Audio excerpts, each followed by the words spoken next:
C'est jeudi, merci beaucoup d'être au rendez-vous de votre émission économique de la semaine, Alpeco, et on regarde tout de suite le sommaire. Le nombre d'entreprises en difficulté est stable en 2013, mais ce sont davantage les grandes entreprises qui sont touchées par les aléas économiques.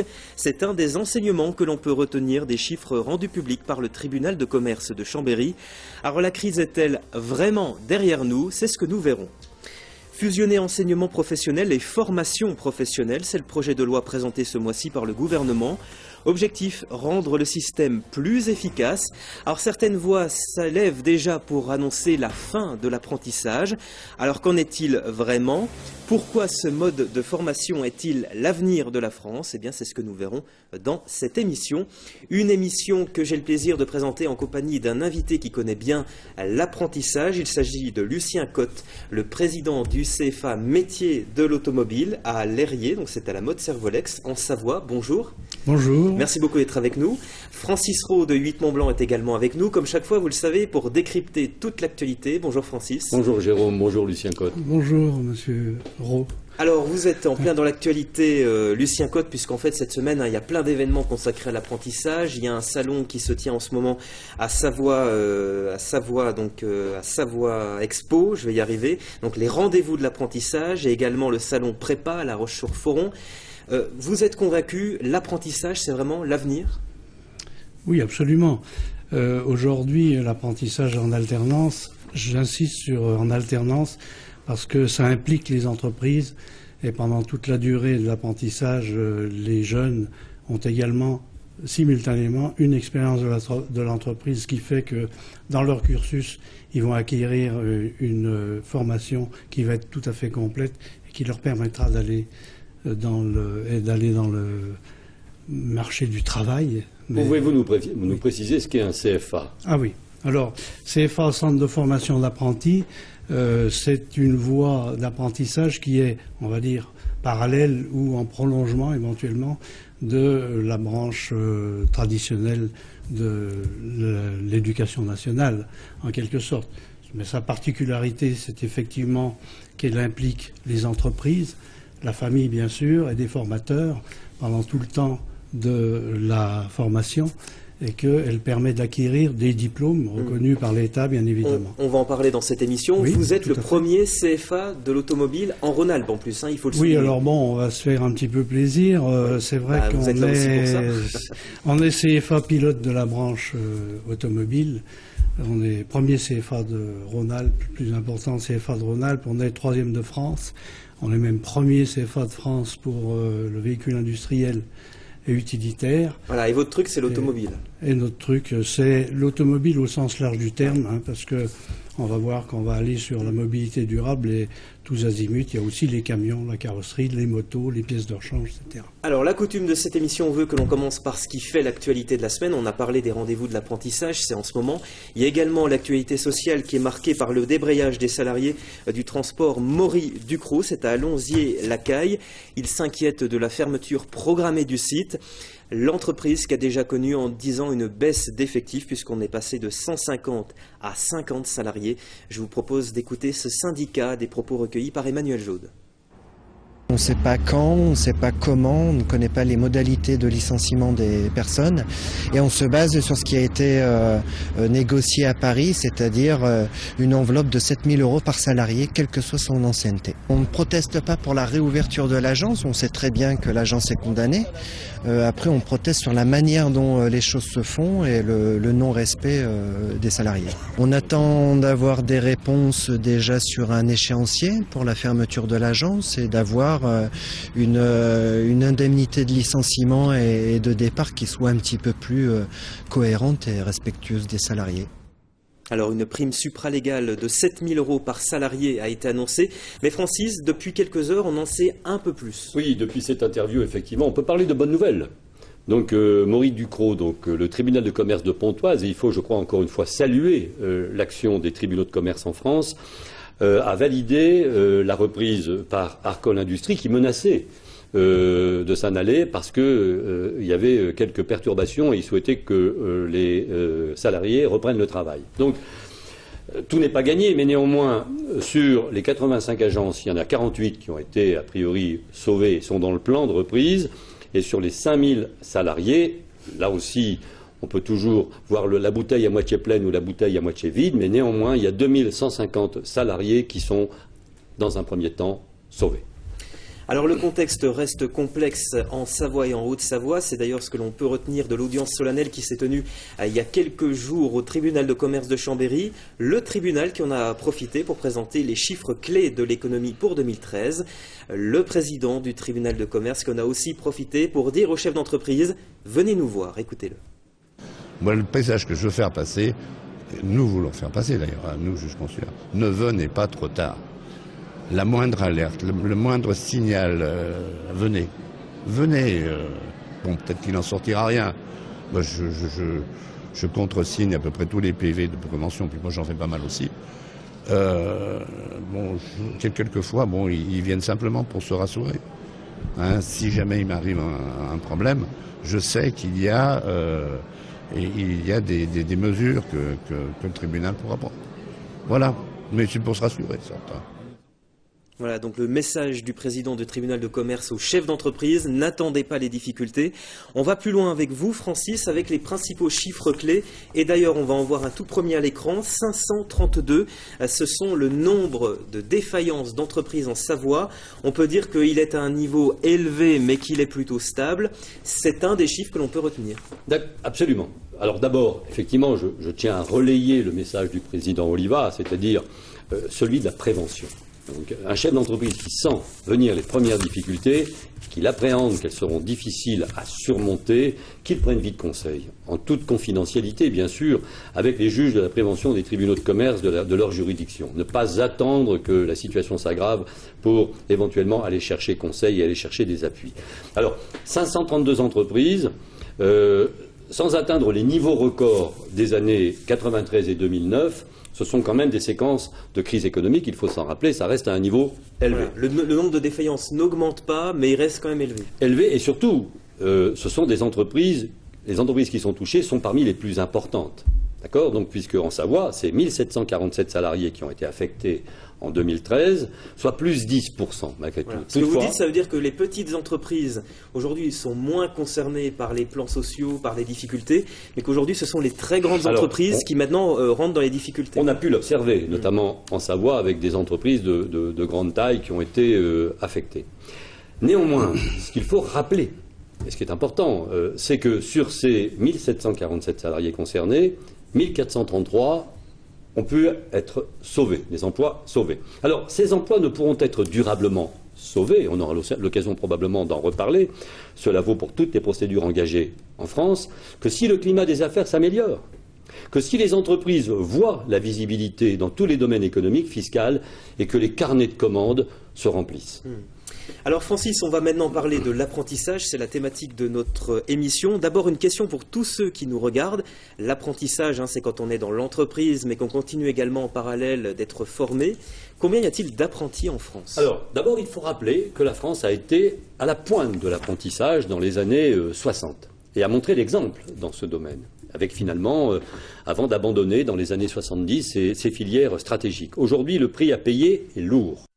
Et la France accuse un retard considérable avec 420 000 apprentis. Voilà, on va voir le chiffre à l'écran. Je dirais seulement pour 1 600 000 en Allemagne. Le comparatif est impressionnant, 4 fois plus en Allemagne. Voilà, donc on aura l'occasion de poser bien sûr des questions à Lucien Cotte sur ce différentiel considérable. Et 400 000 en Suisse, c'est-à-dire qu'on a exactement le même nombre à peu près d'apprentis en France qu'en Suisse. Donc ce qui veut dire qu'à il y a moins de population.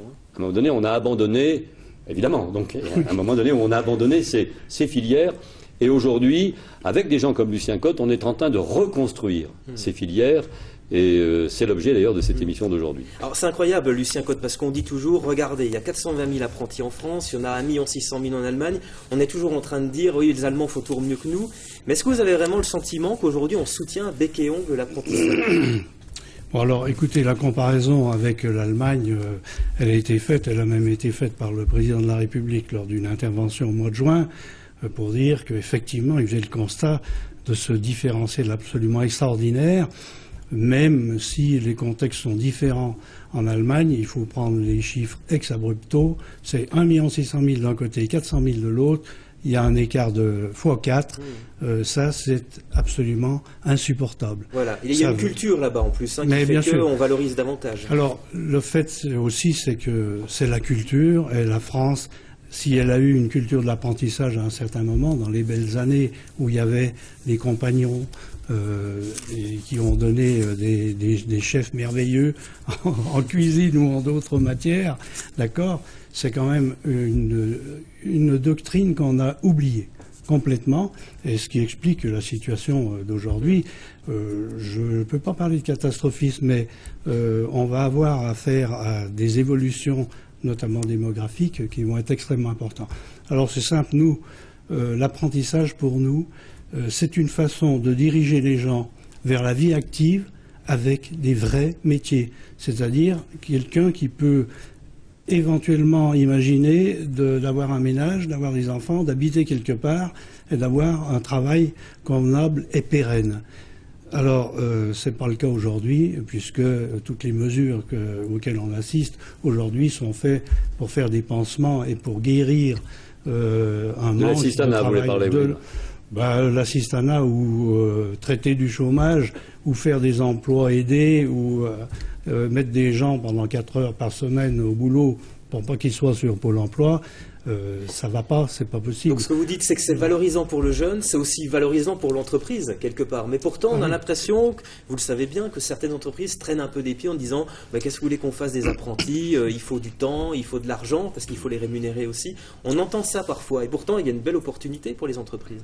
Alors tout à fait, il y a une belle opportunité pour les entreprises, et nous-mêmes, on fait le constat que ça fonctionne très très bien en ce qui nous concerne, en Savoie. Bon, j'ai dit tout à l'heure les résultats qu'on avait avec ce CFA.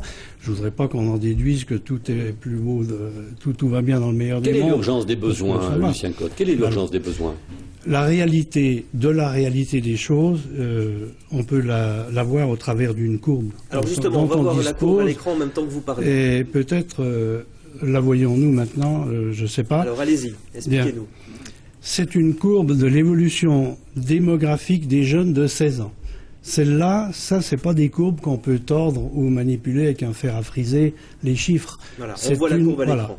Donc c'est une courbe qui démontre que dans le point bas que vous avez ici, vous voyez qu'en 2010, il y avait 726 000 jeunes de l'âge de 16 ans, c'est-à-dire ceux qui sont concernés par l'âge de l'apprentissage, sortis de 3e. Et vous voyez que cette courbe, elle monte à 812 000 en 2017. 2017, c'est dans 3 ans. Hein. Donc ça, c'est de la prévision. Hein. C'est pas de la prévision. C'est une courbe démographique des jeunes de 16 ans. Ils sont nés, ces jeunes-là. Voilà. Ils sont, donc ça, c'est chez nous. Hein. Voilà, ça, c'est des vrais. Ça, cette courbe-là, c'est vrai qu'on ne peut pas y toucher. Hein. Et en 2020 à moins qu'ils s'exportent tous. Mais ça m'étonnerait quand même. En 2020 800 000. 800 000. Donc ce que vous voulez dire, c'est que ces personnes-là, il faudra les former à un moment donné. Mais bien sûr. Mais bien sûr. Et aujourd'hui, on est au début de la pente.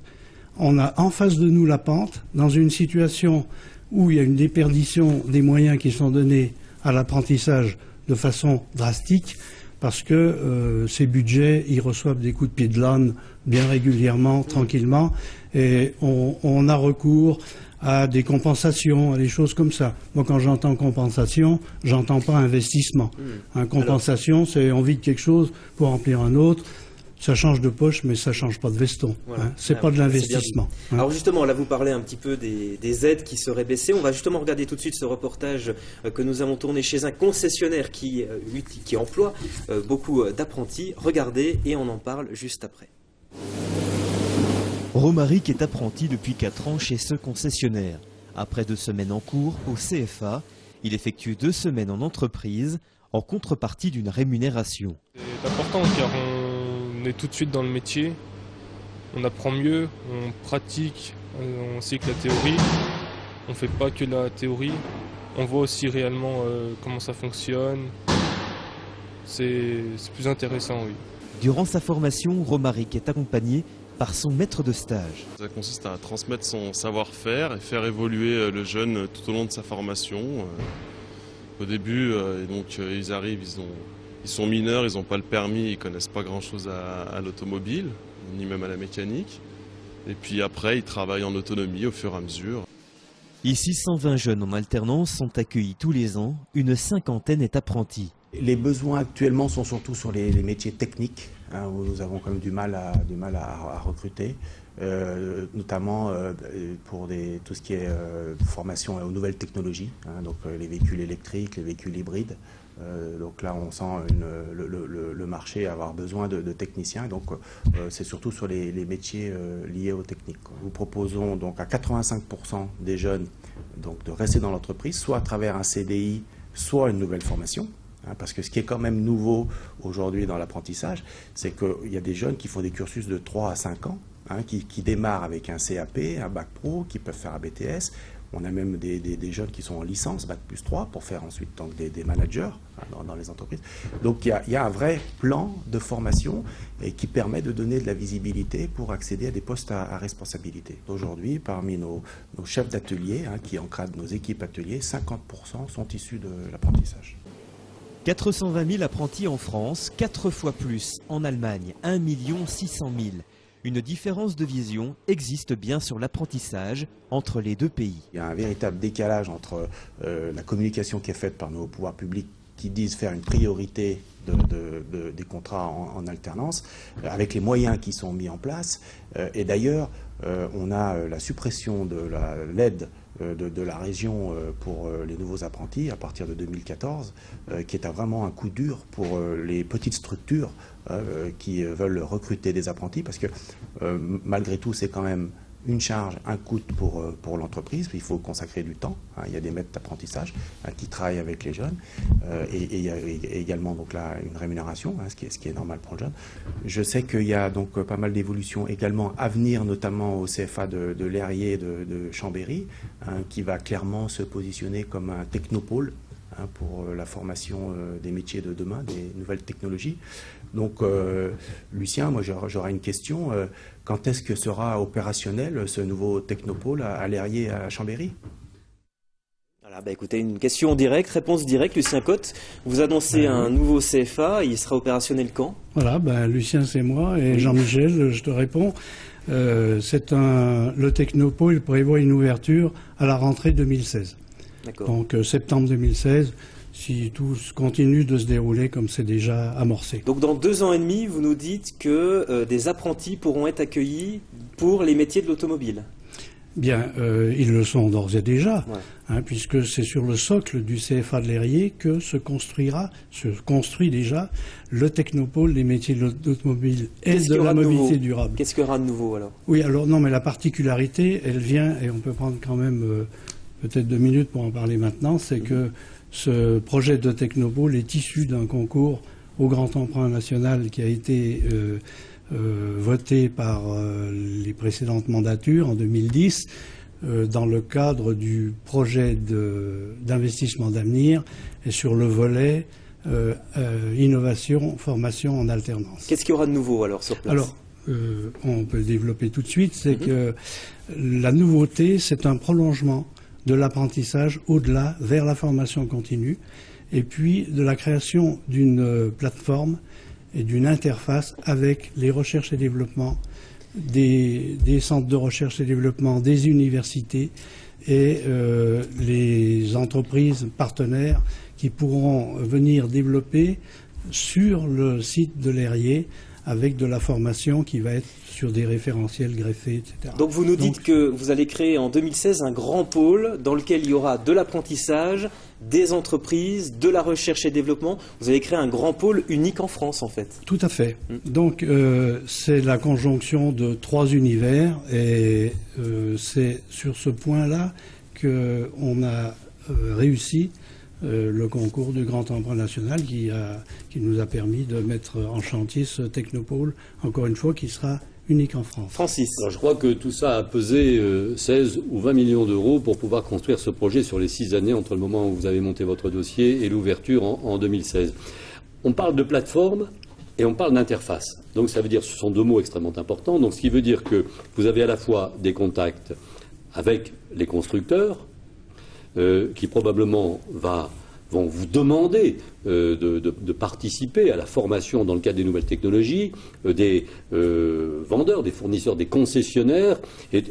Parlez-nous un peu de cet aspect plateforme et interface. Oui, alors, plateforme et interface, c'est effectivement le but final, et c'est l'innovation de ce technopôle. C'est-à-dire d'intégrer dans les formations des acteurs extérieurs. Ça n'est pas le cas aujourd'hui ? Alors, ce n'est pas le cas aujourd'hui, ça n'existe pas, parce que ces plateformes vont être créées de toutes pièces. Donc, aujourd'hui, nous sommes en train d'y travailler.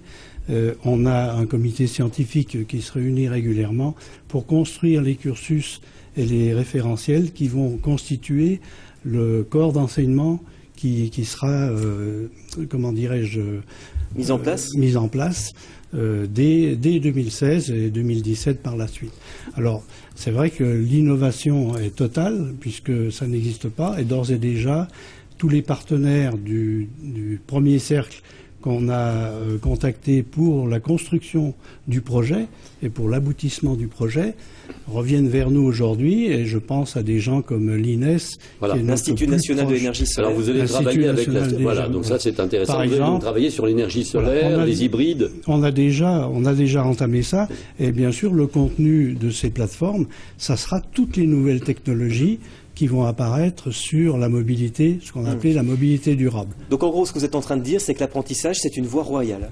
Alors, c'est Dieu merci une voie royale. Nous, on ne la conçoit que comme ça. Et j'insiste encore sur l'apprentissage en alternance. Parce que l'apprentissage en alternance, c'est l'intégration des entreprises dans le cursus de formation. Alors, votre credo, c'est réussite. Toute dernière question avant de passer à la bourse. Voilà, réussite, insertion, pérennité. Donc, c'est une véritable prise en charge de centaines de milliers de personnes en France, d'apprentis, de jeunes apprentis, pour les amener vers des métiers. Parlez-nous un peu de ce credo. Alors, oui, mais rapidement, c'est que ce qui nous a conduit à ce projet, c'est l'état de notre réussite et de l'insertion et de la pérennité. Pourquoi? Alors, les trois volets, très très rapidement, nous, on a 97% de réussite. 97% de réussite pour les apprentis. Voilà, c'est-à-dire que les gens, ils vont pas à Pôle emploi en sortant de chez nous, c'est peut-être déjà le but principal. Ensuite, je parlais de la pérennité, de l'insertion à la pérennité. Ben, l'insertion, évidemment, ils sont dans la vie active. Et la pérennité, c'est que nous, on fait le constat et on a enquêté pour savoir ce que devenaient les gens qui ont été chez nous. Et les gens qui étaient chez nous depuis 10 ans, qui ont passé chez nous il y a 10 ans, sont encore à 80% dans les métiers qu'on leur a enseignés. Donc ils réussissent. Donc il y a une pérennité, il y a une réussite, et il y a un rebouclage permanent. Et c'est l'idée, ça sera l'idée en permanence de la plateforme qui débouchera sur la formation continue. Très bien. On est bien d'accord. C'est l'idée de l'apprentissage tout au long de la vie pour garantir notamment l'employabilité durable des gens, et qu'une fois qu'ils sont sortis et qu'ils ont leur métier, ils vont quand même pouvoir le garder un bon moment. Lucien Cotte, le temps passe très vite, trop vite peut-être, mais on est obligé d'avancer. On passe à la bourse.